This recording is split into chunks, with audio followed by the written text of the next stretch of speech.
Here's a cheers to you. Here's to the floor that'll hold us when no one else will. Thank you, guys.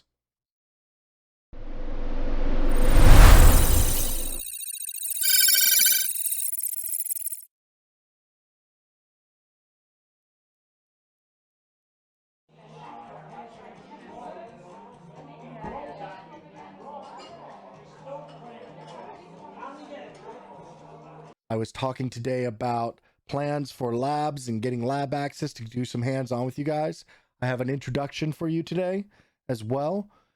Kick into it with some simple resources to start, so that way you guys can read up on it, and then we'll continue on. But yeah, I've got about a 6 to 8 week plan to start introducing some of the more per request, start introducing blue team SOC operations,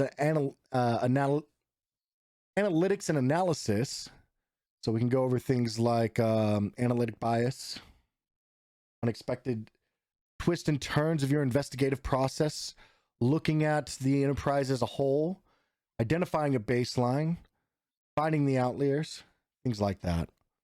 All right, but again, I've been sipping a little, so I might be speaking a little too much about what we're going to be going over in the next couple weeks.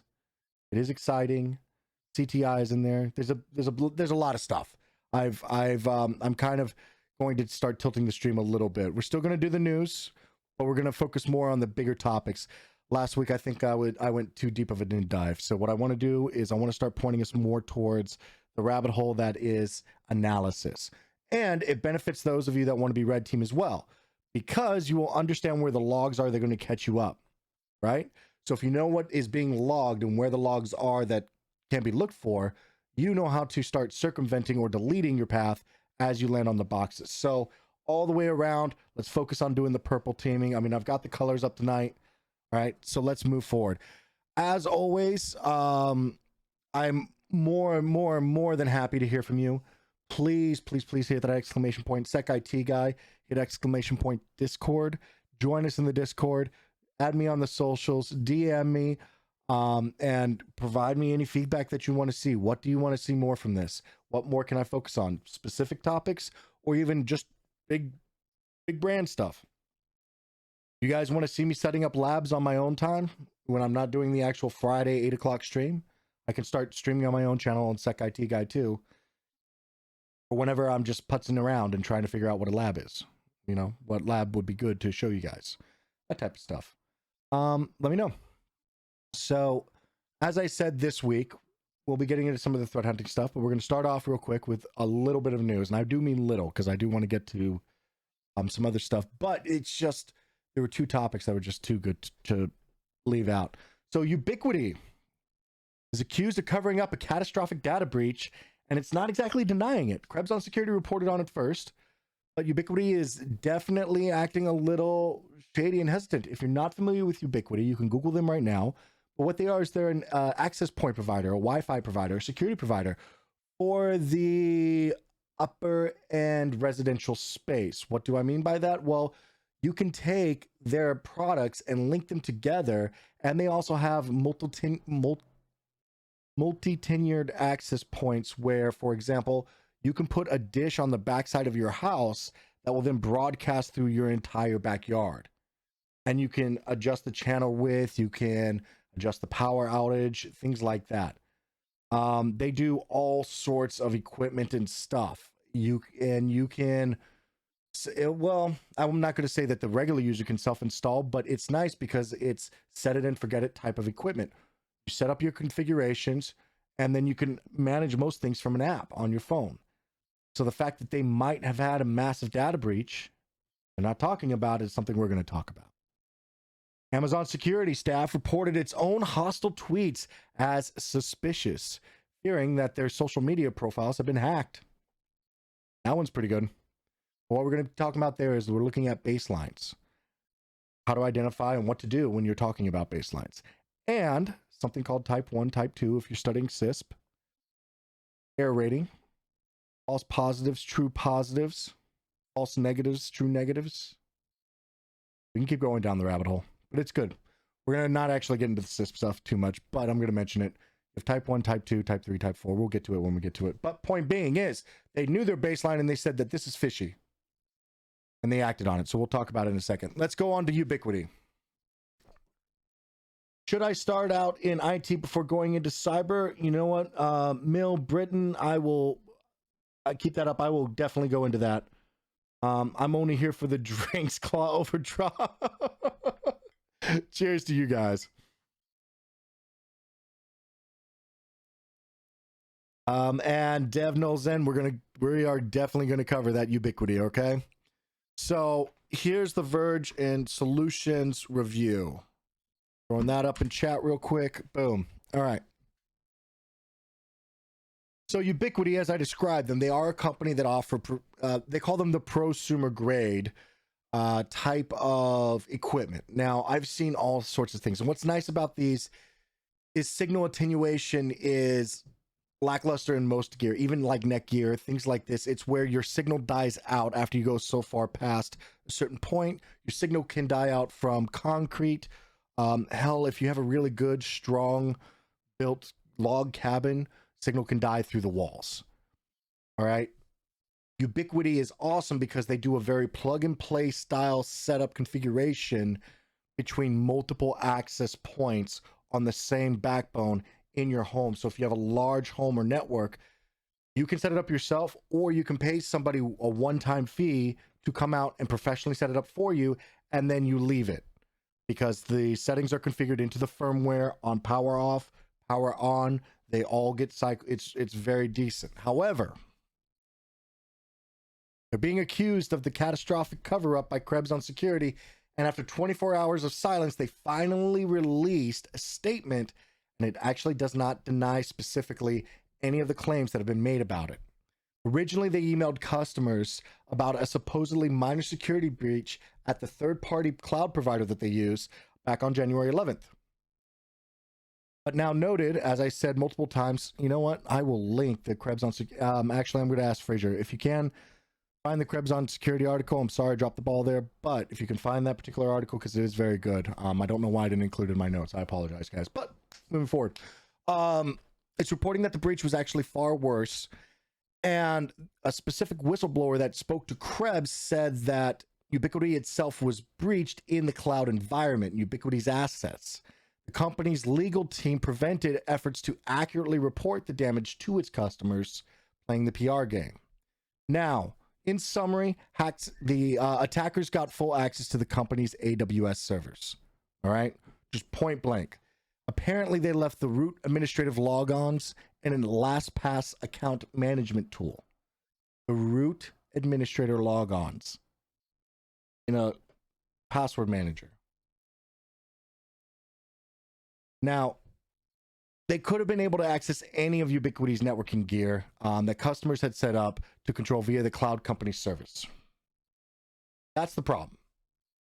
Just because that there's a third-party provider in the cloud that's providing your services and you use them as, you know, software as a service, infrastructure as a service, ISaaS, et cetera, does not mean that it's the third party's issue for losing data. You can't blame this on third party if you're fully in control of it.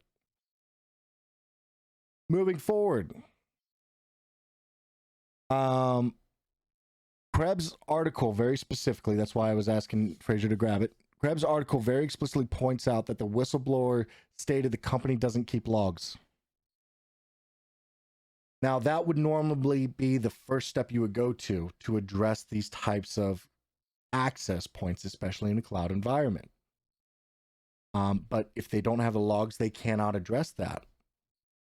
Now, Ubiquiti's statement seems to also confirm that the hacker did try to extort the company for money, but it doesn't address the allegations of a cover-up, an omission, or any form of what the access level looked like. Though they did drop the statement that involved the third-party service, or the third-party service provider, cloud-based service provider.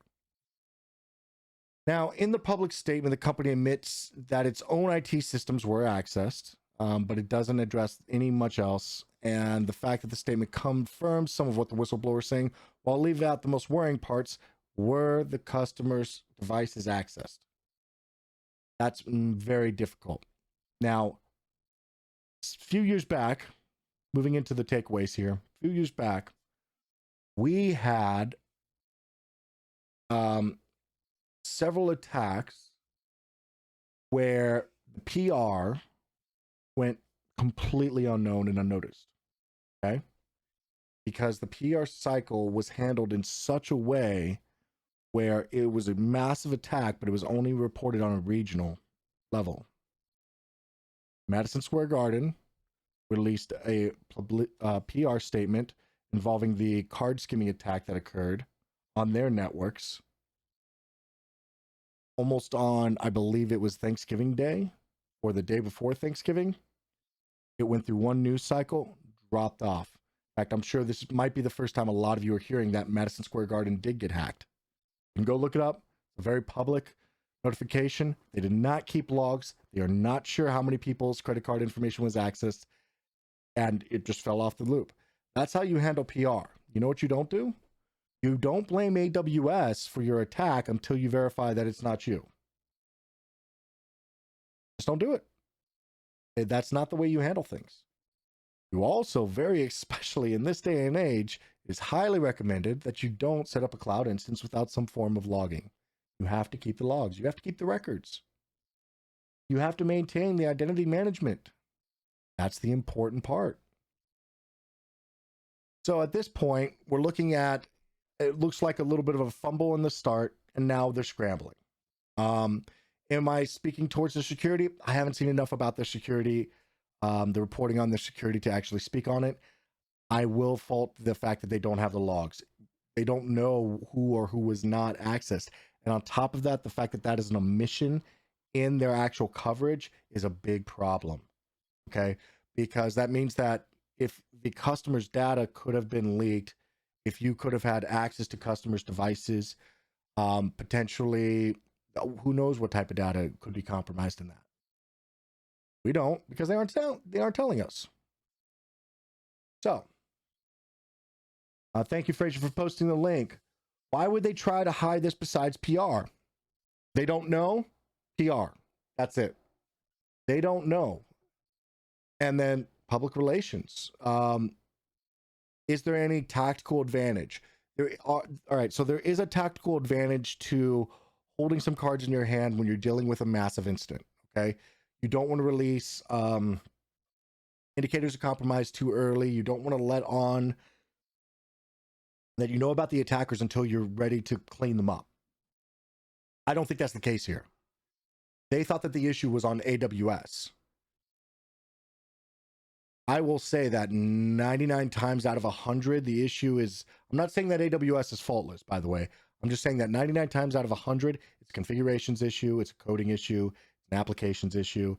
It's something residing on the cloud layer of the environment, okay?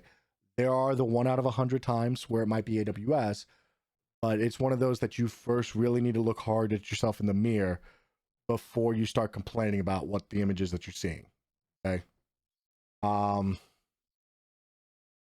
Isn't supposed to be disclosed within like 60 days. Depends if they're a publicly traded company. They are. So yes, technically, but it doesn't matter. One, their first initial, it doesn't matter if they don't have the logs. It doesn't matter how much time elapses or not. If you can't tell if the customer data may or may not have been accessed, that should have been part of it. In fact, I could actually definitely see them starting to get investigated. SEC, if the SEC is smart, starting to investigate them because of that omission, because that is a filing for legal reasons.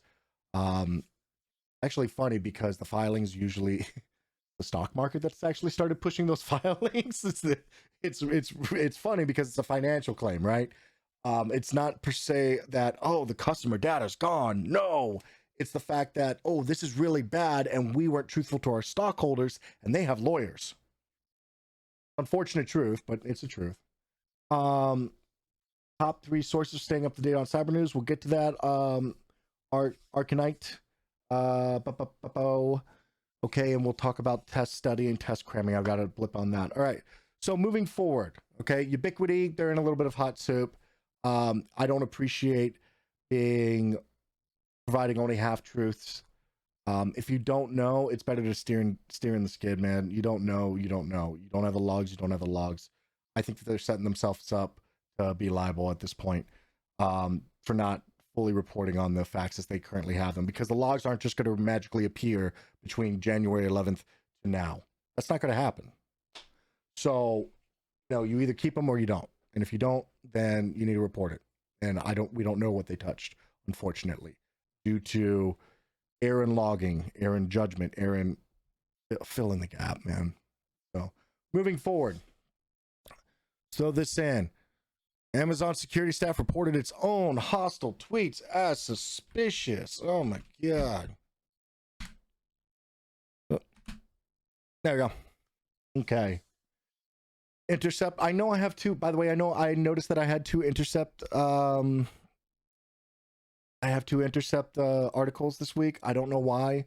That's just maybe they're just spilling all the tea this week. I don't know what it is, but that's just happened the way to be worked out, and we were wanting to talk about these two.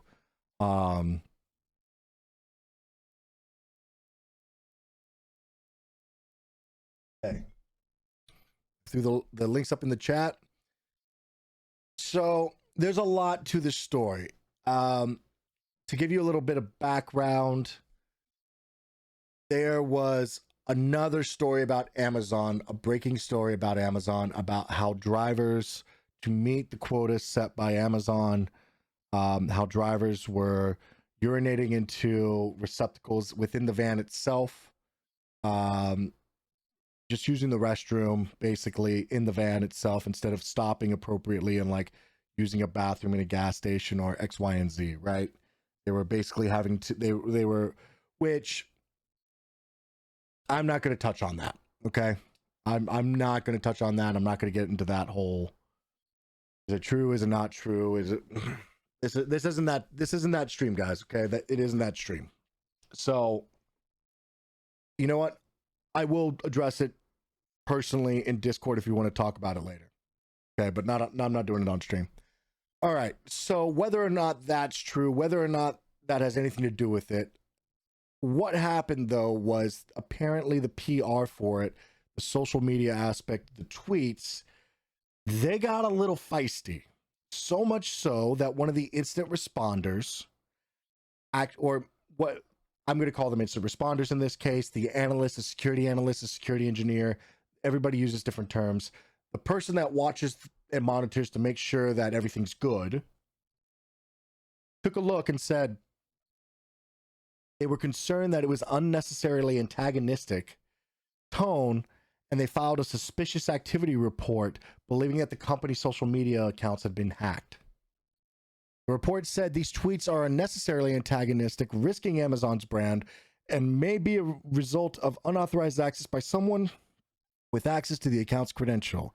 The report states the tweets in question do not match the usual content posted by this account and doesn't seem to match the quality, careful wording, and doesn't report the same source label. The offended tweets all report Twitter web app instead of Sprinkler. Okay. Break this stuff down. All right. In this, it says when the tweets report, Sprinkler is a scheduling platform that allows you to pre-plan and schedule, whereas Twitter web app is a direct login through via the browser. So that's where they're pointing out that the source and the origination of the interacting with the accounts is unusual, just from what I can see currently. We have an unusual login. We have unusually antagonistic tweets. This doesn't match our careful brand consideration, and they're being feisty. It's not bad. It's not a bad. Hey, can you take a look at this? This is offside. Okay. Now, in the article that I shared, I'm going to go ahead and say that it goes into the whole back end of the back and forth with, are these reports true of people actually using, the bio facilities within the vans as they're delivering packages and things like that, right? One tweet specifically responding to Representative Mark Pocan's criticism of Amazon labor practices said, "You don't really believe the peeing in bottles thing, do you?" Okay, Got it. That's a whole quote. That's the whole other article. Well, it's the other half of the article, but I want to talk about what's going on here with the analyst. All right.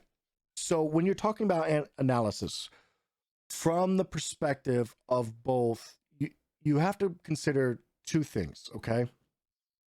One, you have to consider that the baseline of what is occurring. Two, you have to consider the reputation, especially the bigger, the broader range, the more in the media that you are. You have to consider the reputation of the company with what's occurring as well. Okay. That sounds weird to say because realistically, incident response, cybersecurity in general, it's a mostly binary type of job. It really is. Is it bad? Is it not? What's the risk level and the categorization? It comes down to yes or no type of answers. But when it comes to incident response, you get into these little pockets of gray areas where things like brand reputation is something that has to be considered. User behavior has to be, versus their stature in the company has to be considered as well. Some incidents I have legitimately raised my hand, handed off the evidence, and said, HR, you've got it. It's not my, or the equivalent of HR even when I was in the military. Like, hey, unit commander, you've got it. But until you get it, we're not going to turn back on so-and-so's access. It's a weird line to walk when you're the person that's reporting on the facts. In this case, there's a baseline that's set. The technical baseline, which is really well done in this, and that's why I wanted to bring up this article, is the use of sprinkler. Okay. It was not using the normal pre-planned out articulate piece and everything else with grammar. On top of that, it wasn't using sprinkler, which is the technical application. It was using a browser.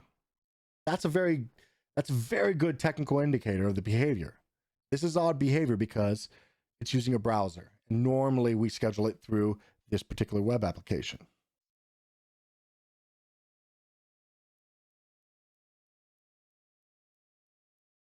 By the way, can anyone tell me how they would have found out? Let me rephrase that. Can anybody tell me how Twitter determines how you're accessing the platform? How does it know it's Sprinkler versus Twitter web app?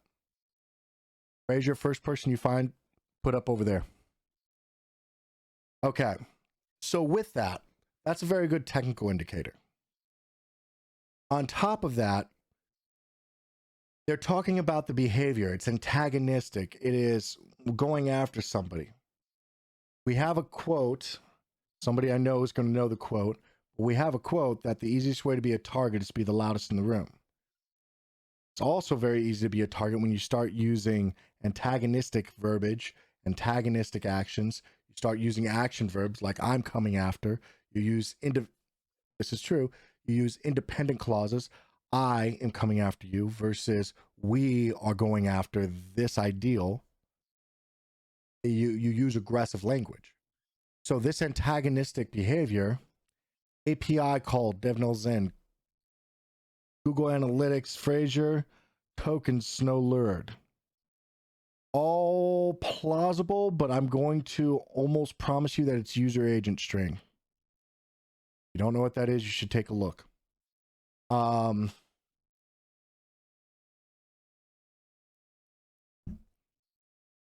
Jump 1988.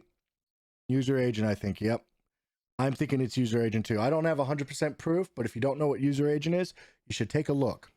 All right. With that, the baseline of Amazon stuff is very level-handed. All right. I've personally been at AWS events and have had protesters stand up in the middle of the events and decry Amazon for their involvement with supporting ICE program. Okay. No politics in the chat as a reminder. Again, we're not talking about that. I'm just telling you that even then, while their global operations officer is on the stage, he legitimately just pauses, waits for the commotion to be removed, and then he goes, look, everybody's got their opinion about everything, and I'm glad they're able to use their voices to, freely disagree, and that's good on them. I was like, wow, what a level-handed response to adversity while you're trying to give a presentation to easily over 10,000 people, because it was also being streamed. I was like, wow, I was there, I was live for it. And that's just somebody who is a tech individual, has been in the program for a long time, and is, global operations and all the progression that they can do as a tech company, right? For their PR to be aggressively going after representatives in the US and things like that, like, it's enough of a change, it's enough of a modification to go, hey, we want maybe we need to take a look at this. Okay, I will knock them points, the analyst points, because somehow it got out as being part of reporting. I'm not sure what the because honestly, investigations should definitely be held to the investigation team, with the exception of maybe the PR team. If it involves PR, you should be able to forward those investigations over. But as the operation is going on, other people should not be seeing your tickets, because you might be investigating them. That's why the investigation team should definitely be a coordinate group of people that can work directly with the teams as necessary.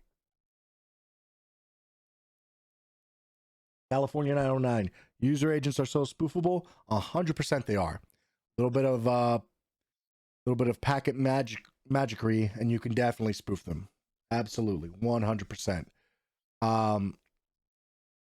But the thing is, though, is that if you are a company and you are using a platform to broadcast your thoughts and everything else out, then you're the in-between. So Sprinkler is the in-between there. Amazon is using them as a third-party provider, and Sprinkler is the one that's broadcasting out to Twitter. Not surprising me 100% that they're using their own special user agent that puts that in. It might be an API call. Odds are it's an API call for the Sprinkler platform itself, but I'm almost 100% positive that would be, I don't know, man, because the API call is coming from somewhere. I'm sure you could probably edit that tag itself within that API call. You know what? Now I'm going to go do a Twitter investigation after this, guys. Now I've got to answer the question myself. However, and you with Twitter, you could also do the logins. This is interesting. I'm gonna have to go find out how Twitter works. Anyway, moving forward. But also take a look at user agent, though. If you aren't familiar with the user agent, take a look at it. It's a nice little piece of metadata that's surprisingly handy and useful in investigations for identifying devices that you're unknown or unsure. Why would you need to do that? Because you have a device that is not intended to be malicious, but is acting as a malicious platform. Somebody brings in a cell phone or some type of device, and they're making potentially malicious request calls, not realizing that they're part of the problem. Use the user agent to identify what type of device that it's riding on. Okay, so let's go ahead and move this over. With that, I think this individual, the Amazon security staff, let me wrap that up. I think the Amazon security staff was doing the right thing. They identified a baseline. This was acting odd outside of that baseline. And in that case, we can start talking about the type 1, type 2, type 3, and 4 investigations. Now, I can't remember off the top of my head which one is which, but in this, we're going to be talking about true positives, false positives, true negatives, false negatives. When you're testing a security platform, or even if you're doing an incident, you want to mark each one of these 4 down. The alert didn't fire, and it wasn't supposed to fire. That's a true negative. The alert didn't fire, and it was supposed to fire. That's a false negative. The alert fired, and it wasn't supposed to fire. That's a false positive. The alert fired, and it was supposed to fire. That's a true positive. Back my vocal there. All right. And now let us, I see, screen share. Oh, what is up? Yep. Got the screen share going. So, all right. So Claw, yeah, isn't supposed to be within like 60 days. What are your top 3 sources? Best way to cram. Should I start out in IT before going into cyber? Okay, so Mill Britain, should I start out in IT before going into cyber? While not 100% required, I personally, if that's the way you get your foot in the door, I'd recommend it. Okay. You have an IT background, it seems to be a little bit easier to get into the cybersecurity field. Again, not exactly impossible to go from no experience to cybersecurity. But if you have the access to IT, then I would suggest going IT. If you are fresh out of high school, I would definitely suggest going into IT first for your first year or two. It's a little easier to break into that particular field. Working a help desk is and it will cut your teeth and get you to know IT infrastructure really well. If you're coming from zero background in a job, if you're coming from like, if I could do it all over again, I would do it the exact same way because I love where I'm at. But if I had to make a life-altering change, I would have done an IT certification when I was in high school, and I would have gone into help desk at 19 years old. And I would have started an IT career then. And then, you know, I would have then transitioned into cybersecurity at around 20 to 22, maybe 24, somewhere around there after a nice steady IT background. Even in the military, that's what I ended up doing. And that's where I know, like, I can tear down an entire hexadecimal network packet from top to bottom and decode it, understand how it works. I understand the transport layers extremely well. I understand how computers communicate with each other because I started off mostly as a network admin. I've been trained on servers too. I know servers. I don't like servers because they don't always work as intended. Even if the configurations are correct, sometimes you just have to restart them, especially if they're Windows. I don't like that. I just want the stuff to work. Cisco switches, Juniper switches, their firmware, like you set the flag and it just worked. I've almost never come across any layered OSI device. I've never really come across a networking infrastructure device that did not work exactly as promised to work when you hit a config. And that's that exactness of it. That was something I enjoyed about network security and network administration when I started out. Using token and API calls, BSEC. Thank you very much for finding that out. I appreciate that. Oh man, I started a war. You know what? I'm gonna have to send you something, BSEC. I've got something in mind. I will talk to you after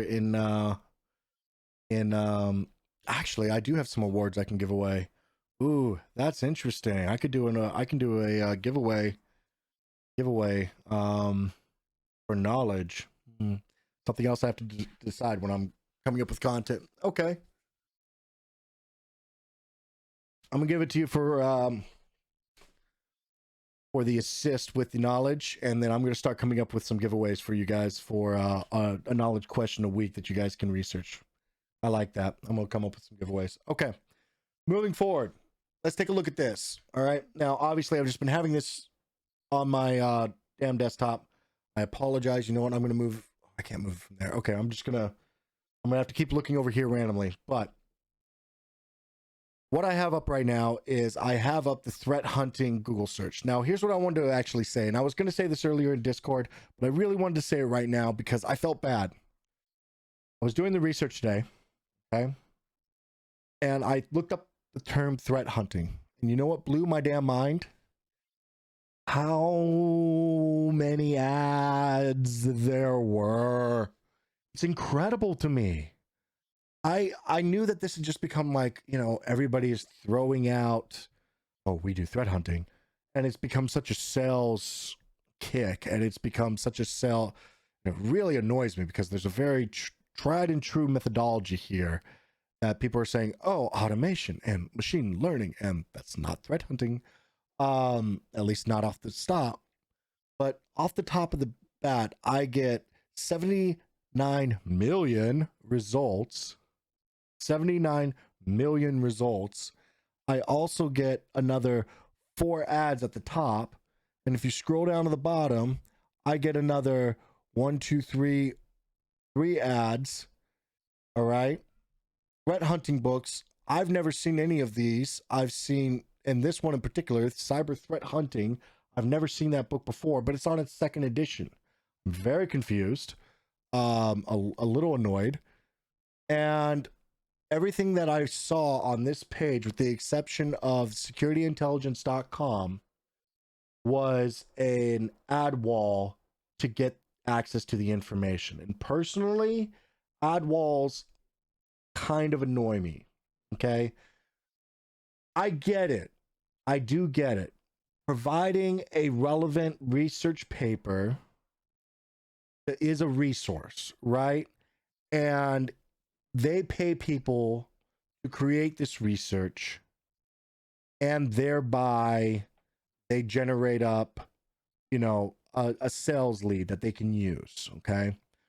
I don't know what your guys' inbox looks like currently, but the last quarter of COVID apparently hit really bad for the salespeople, because I have been seeing my inbox flooded tenfold. All right. Don't know what's going on. I know that it's obnoxious. I know that I'm constantly seeing people, and I don't have the heart to block them either, because I get it.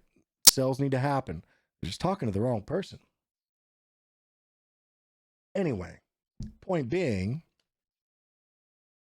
I feel bad because I keep telling people to, if you take a look at threat hunting, if you Google threat hunting, if you, research threat hunting. The best research that I found in the research that I was looking at today, from a point of, like, I know threat hunting, and I looked at it from a point of view that I know what it's supposed to look like. It took me until page 3 to find the resource I was very specifically looking at. And even then, it was still way far down. Was it 3 or 4? I don't know. You know what? I'm not even going to try. It's not even on 3. Here's what I am going to do. I'm going to switch to it. The Threat Hunting Project. All right. Let me throw this up in the chat. Now,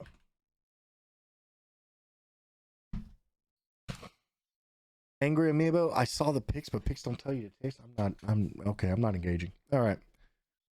By the way, please throw your questions in the chat. Let's talk more about threat hunting and the availability, the threat hunting. Now, what is threat hunting? One, I'm going to tell you right now, okay? It is not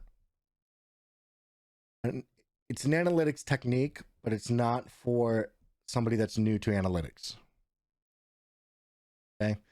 It utilizes multiple data sources to map behaviors within an environment. In order to map those behaviors, you have to know the baseline. You have to have good log aggregation. While threat hunting isn't necessarily impossible or difficult, it is something that needs to be focused on and concentrated. What I mean by that is, to actually participate in a threat hunt, you have to go through a structured process. It's usually, I'm not going to say impossible, but it's usually a little difficult, specifically to just jump into this process by yourself. You usually want to start with 2 people. And what I mean by that is, in a threat hunt, your entire goal is not to remediate. Your goal is to find, is to discover. Once you discover, you hand off the contact and remediation portion to your second hand. Okay. I would actually recommend, if you've not been on a threat hunt before, to do so with somebody that is a mentor. Now, I'm using tonight as a threat hunting primer. All right. I have several classes planned where I can provide you resources, show you some forms of sample logs, as well as go over what the baseline expectation is for success and what you need to put this whole big threat hunting picture together. Okay. Unfortunately, what will be difficult, nay, not likely, is an entire threat hunt on stream. I'll work with Neil. I'll see if we can pull it off. But the reason is because a threat hunt is supposed to occur across a centralized enterprise environment where you have transparency into the logs at the levels necessary to be able to see not only the actions that occurred on the endpoint, but also the actions that occurred within the network, as well as the identity. Okay, so what identities were stolen, what identities were moved to, and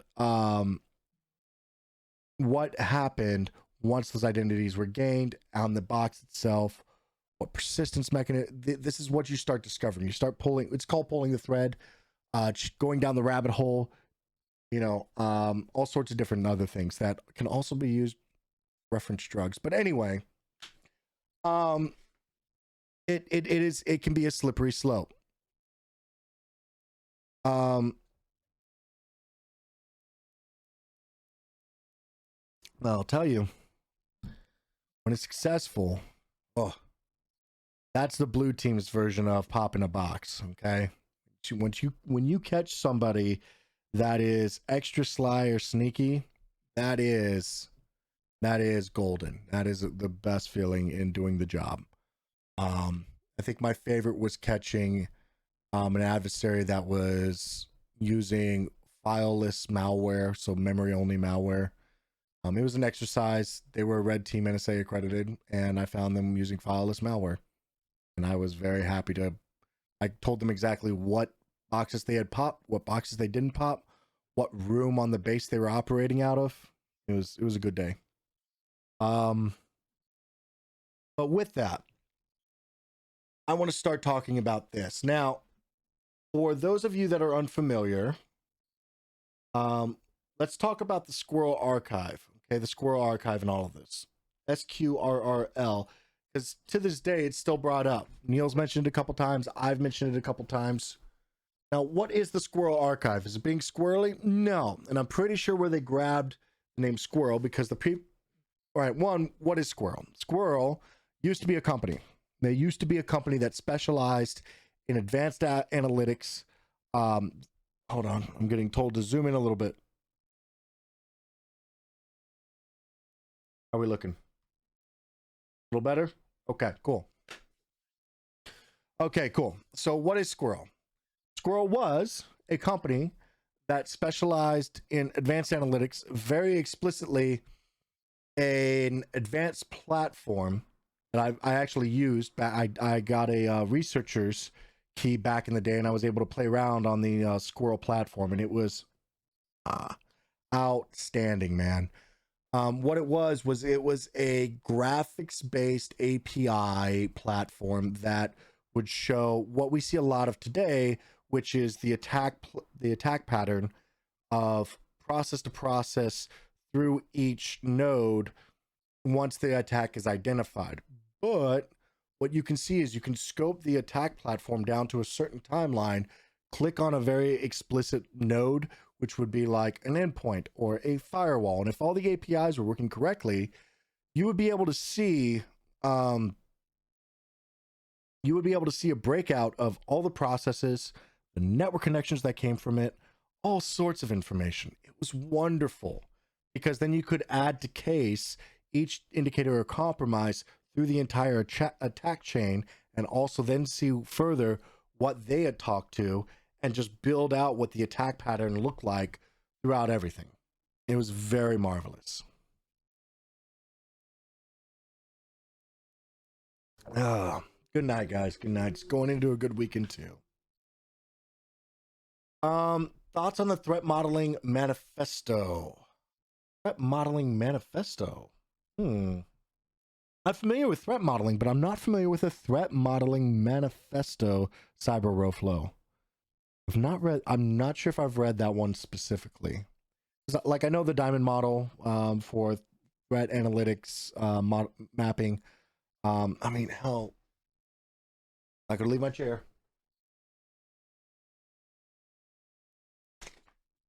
I've got this big boy just right here from Microsoft's Microsoft's threat modeling expert, Adam Shostak. If you guys aren't familiar, this is Threat Modeling Designing for Security. It's a very good book. Definitely recommend it. But I'm not familiar with the Threat Modeling Manifesto. I heard it from a webinar with Alyssa Miller. They have a website on it. I'll take a look at it after that. Thank you for letting me know, man. Or person. I have to find that out. Anyway.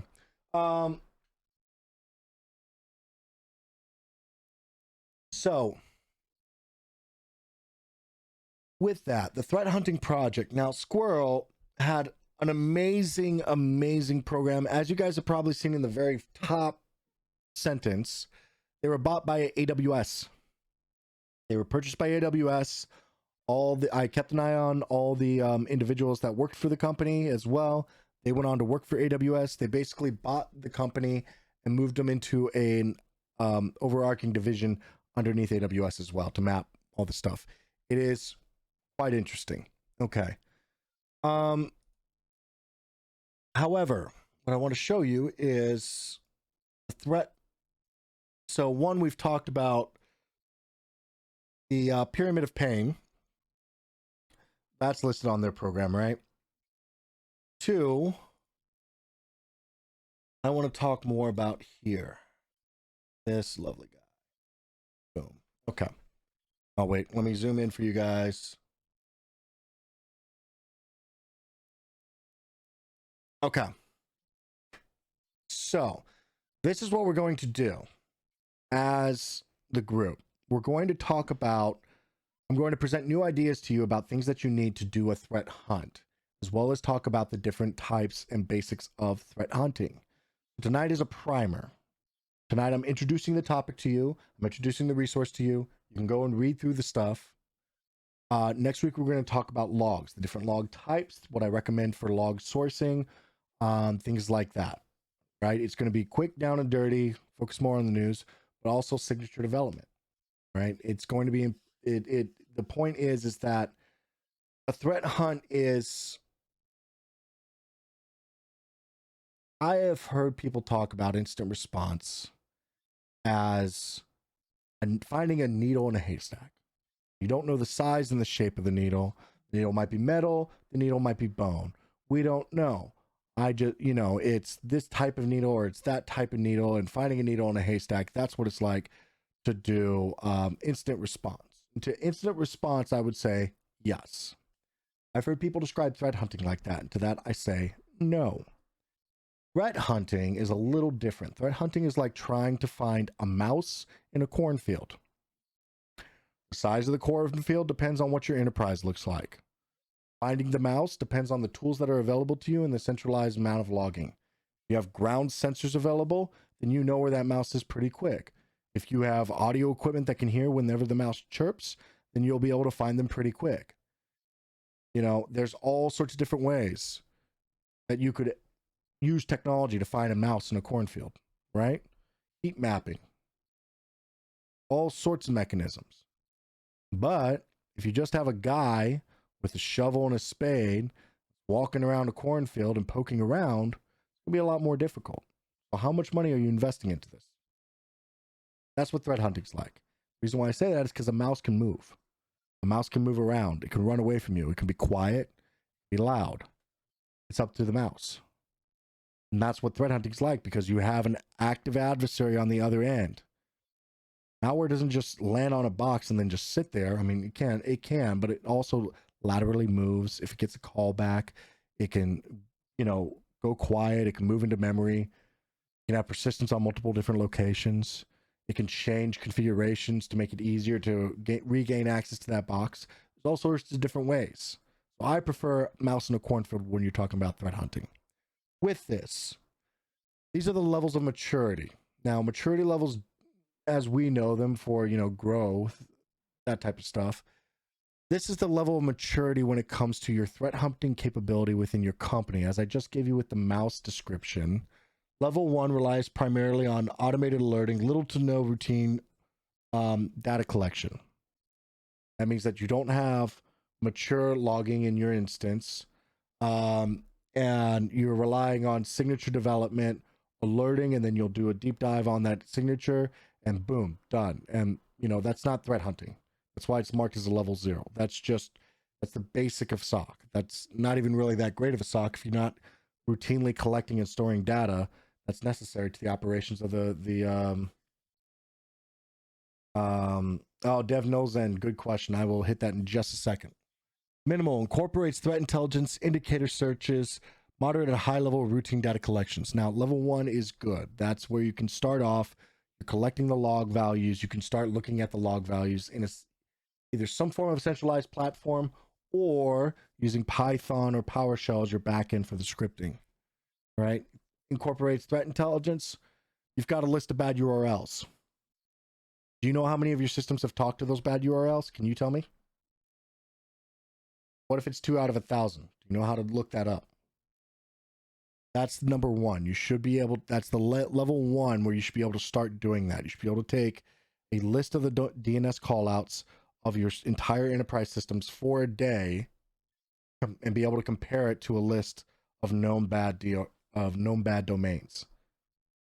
You should be able to reasonably ascertain whether or not a bad callout has been made. Level 2, procedural, follows data analysis procedure created by others. Very high level of routine data collection. Now, this is where when I talk about transparency, this is where I get to with transparency. You routinely collect a lot of data.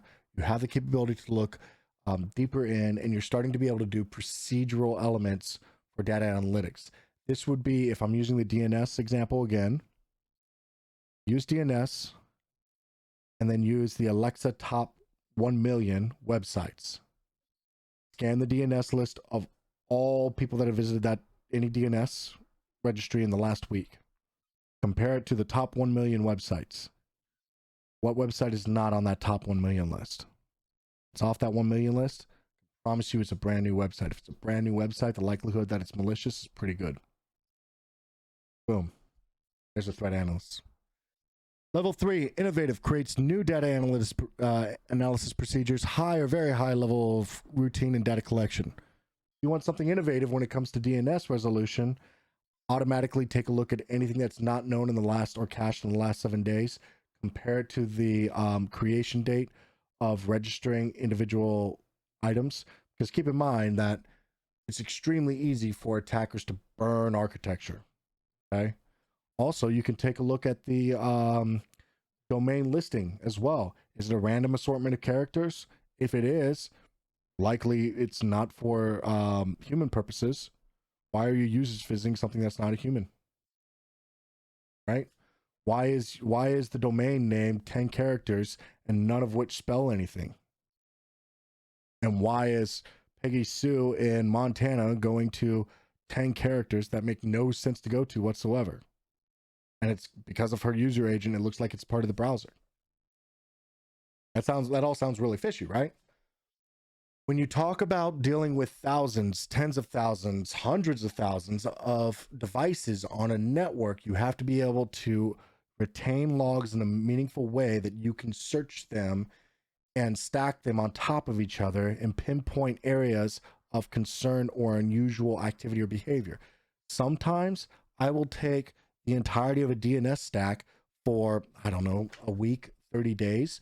I will put it into the primary domain, put it into a spreadsheet, and anything that's only been visited by one of my users out of 10,000, I will go and check out that domain. Period. All 100 of them. Because it looks fishy as all hell. Who the hell is visiting something only once, right?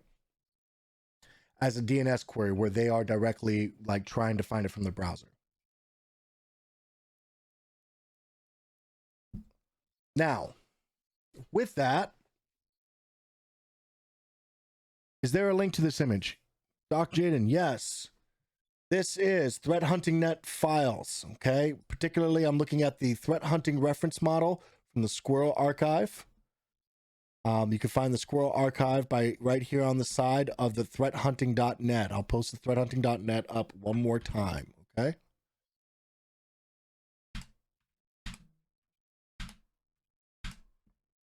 There you go. I'm spamming the chat myself. It's okay. I know, I'm bad. I'll be doing that. All right.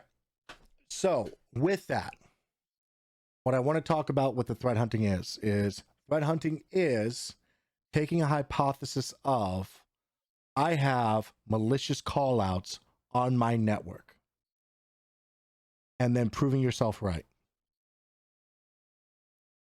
When you say that and you want to go prove yourself right, you have to identify where you're going to pull your data from, correlate your data together, and start investigating. And then you adjust your hypothesis.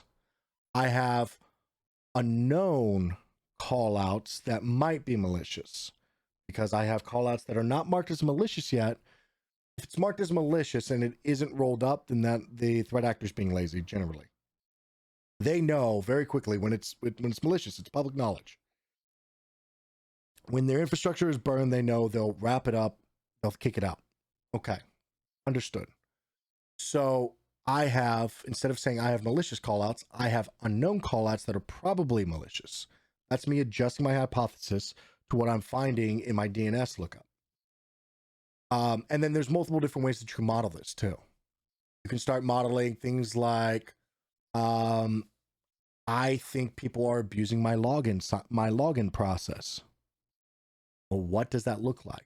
And what that looks like is a series of behaviors. Now, in a purple team environment, you would have somebody that is able to mimic those behaviors for you. You would capture that behavior, be able to see what those logs look like, and then search your environment for those logs. What threat hunting is the search for and discovery of the game. It is the search for and the discovery of what you're hunting for. Take and you say, if you were standing in a forest, I think deer are over there. You would go and you would find the evidence to prove yourself right and adjust as needed. All right, so let me rapid fire hit your questions up real quick. All right, because we just hit the top of the hour. I've had a little to drink, so I apologize. Fill my glass, mostly water at this point.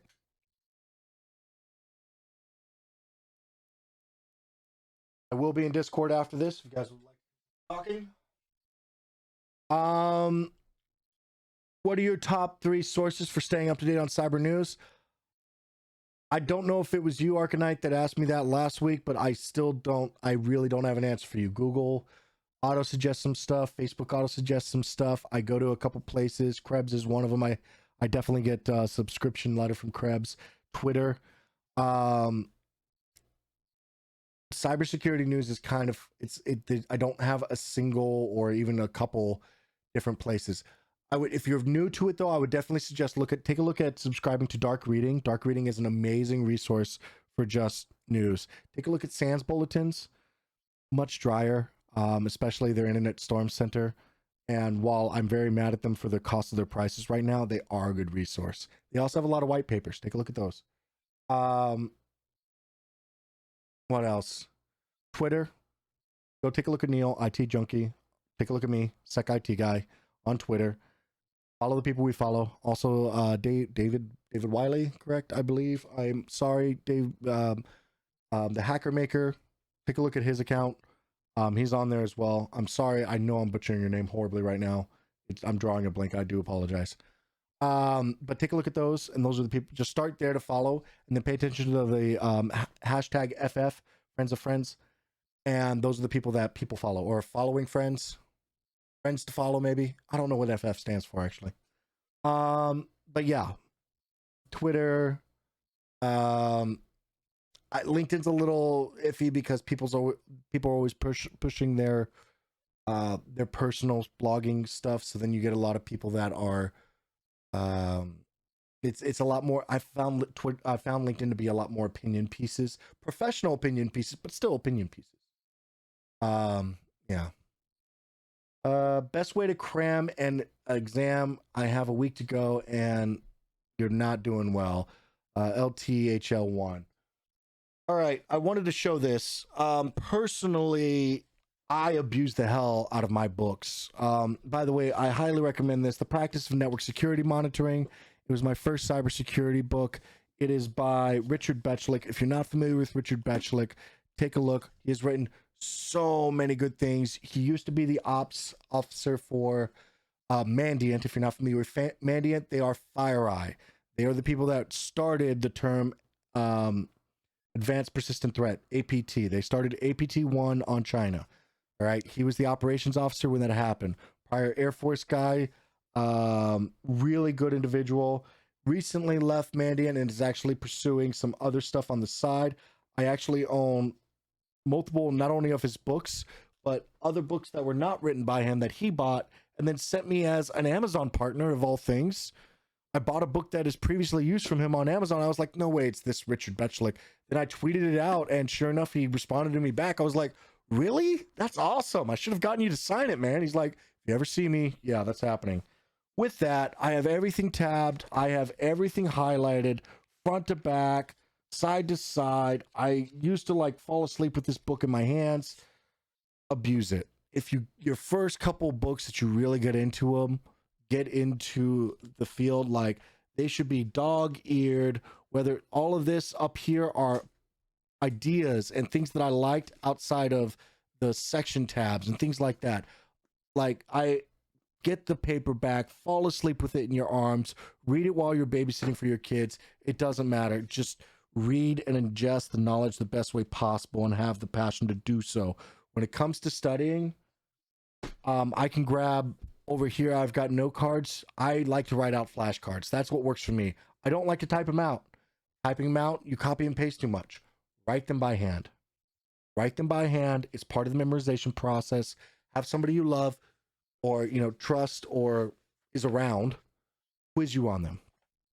100% on the handwritten notes. Just boom, boom, boom, boom. And make it a game. Make it fun in some way, shape, or form. You know what I mean? Make it strip flashcard search. I don't know. Make a candy bar flashcard search where you get a piece of candy every time that you need to have you get a card right. Or vice versa. You have to take a shot or do something nasty. I don't know. Make it fun. Just make it interesting to yourself.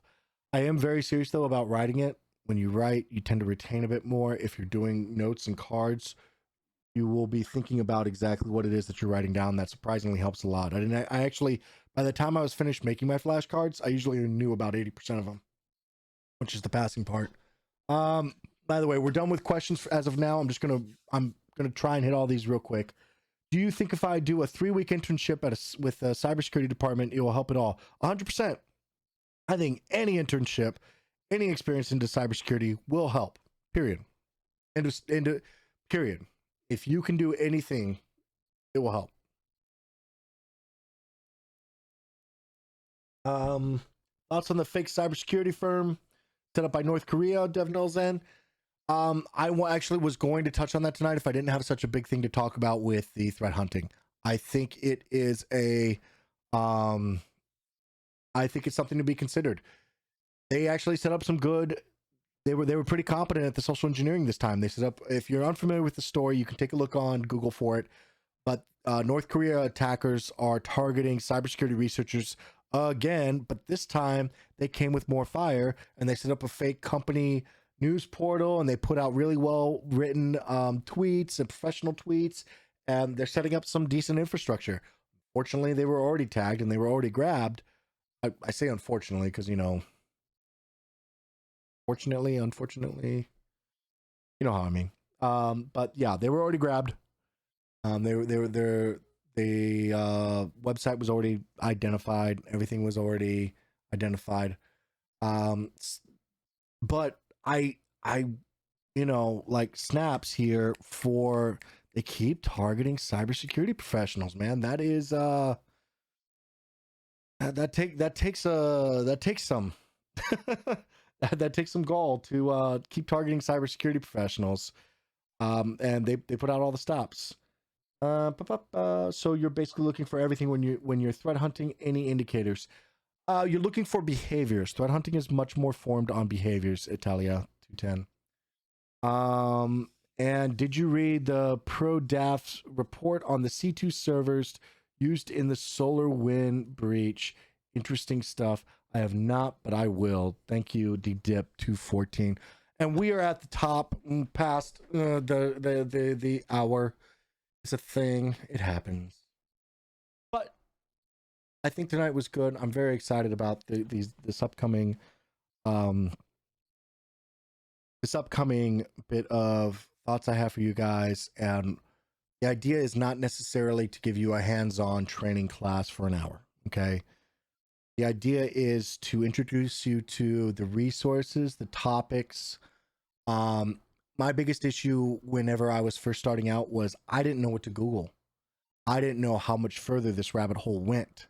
I didn't, I would look at anything and everything that was available. And like I said,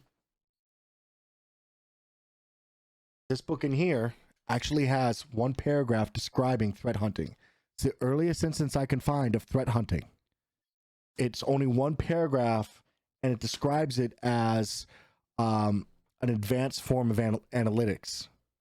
And the copyright on this is, oh man, I can't even remember. Point being, though, is that even back then, it was being looked at. It's No Starch Press. I know, I'm being horrible right now. Okay. Well, point being is threat hunting has been around for a long time. While I know it's blown up big in ads, it's blown up big as service. It is, as I was showing you, it is ridiculous to try and find it via Googling now without some form of ad wall. My goal is to streamline this for you guys. I want to provide you resources that are relevant. I want to provide you resources that I recommend. I want to show you tips and tricks, anything that is technically related and hands-on, I will show you. But the goal is so that way if you get the process and the understanding, when you walk in as a SOC analyst on your first job, you should be able to at least understand that this is what threat hunting is and what it isn't and the terminology behind it. So that way you can model explicitly and start providing value, within week one, because you have to know the baseline, right? So take a week to a month to understand the baseline. And then you'll be able to start like, okay, I've got my regular work done and all these alerts queued up. Screw that. And then I'm going to go, all these alerts are done. I'm a little bored. Let me start threat hunting a little bit and take this big part into consideration and start searching for stuff on my own. Let me do some signature development.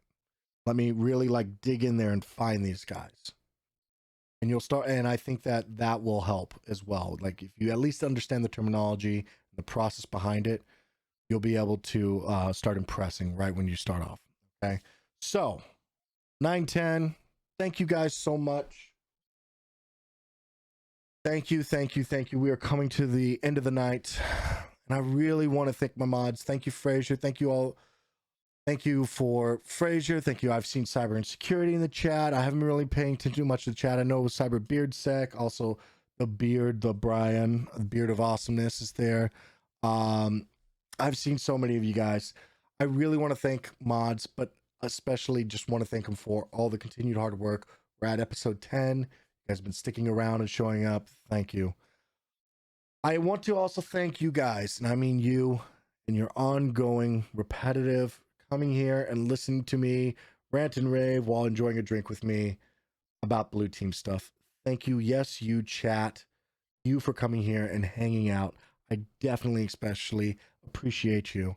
I really do hope that the value was added, and please know that I'm continually working to provide value in the best way possible. Please, again, hit ! Discord, hit ! Sec IT guy.